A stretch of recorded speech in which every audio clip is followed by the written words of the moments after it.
بسم اللہ الرحمن الرحیم۔ معزز سامعین اکرام، السلام علیکم ورحمۃ اللہ وبرکاتہ۔ معزز سامعین اکرام، آج ہم آپ کو بتائیں گے کہ اگر کوئی شخص خواب میں بارش کو دیکھے کہ بارش برستی ہے اور آہستہ برستی ہے یا تیز برستی ہے یا کالے بادلوں کے ساتھ برستی ہے یا سخت ترین بارش ہے یا آرام سے آہستہ بارش ہے اور بارش کے آنے سے نیچے نہریں جاری ہو گئی ہیں یا سال کے شروع میں بارش ہو رہی ہے یا سال کے آخر میں بارش ہو رہی ہے یا اس کے سر کے اوپر بارش برس رہی ہے، تو اس کی تعبیر کیا ہوگی؟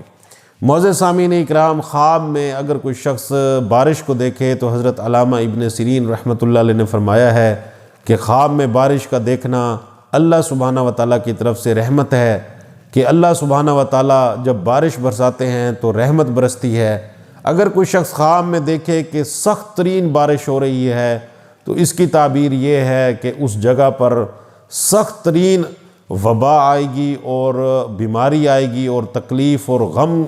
کی نشانی ہے کہ وہاں کوئی وبال آئے گا، کوئی مصیبت آئے گی۔ اگر کوئی شخص دیکھے کہ آرام آرام سے بارش ہو رہی ہے، آہستہ آہستہ سے بارش ہو رہی ہے، تو اس جگہ پہ اس کی تعبیر یہ ہے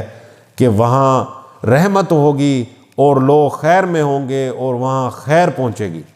اگر کوئی شخص دیکھے کہ کالے بادلوں کے ساتھ اور سخت ترین بارش ہے تو اس کی تعبیر بھی یہی ہے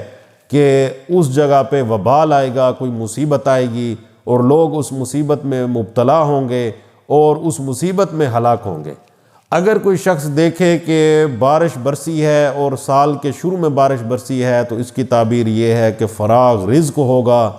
اور آسانی ہوگی اور ہر شخص خوشحال ہوگا۔ اگر کوئی شخص دیکھے کہ بارش ہوتی ہے صرف اس کے سر کے اوپر برستی ہے اور کسی اور جگہ پہ نہیں برستی تو اس کی تعبیر بھی یہی ہے کہ یہ شخص کسی جگہ سفر کرے گا اور خیر پائے گا۔ اگر کوئی شخص دیکھے کہ بارش برستی ہے اور اس بارش برسنے سے وہ بارش ندی نالوں کی صورت بن جاتی ہے اور وہاں ندی نالے بن جاتے ہیں اور پانی جاری ہو جاتا ہے تو اس کی تعبیر بھی یہی ہے کہ اس جگہ پر خیر پہنچے گی۔ تو معزز سامعین اکرام، اگر آپ کو یہ ہماری ویڈیو اچھی لگی ہے تو آپ ہمارے چینل کو ضرور سبسکرائب کریں اور بیل آئیکن کو بھی دبا دیں اور تاکہ ہماری مزید اچھی ویڈیوز آپ تک پہنچتی رہیں۔ السلام علیکم ورحمۃ اللہ وبرکاتہ۔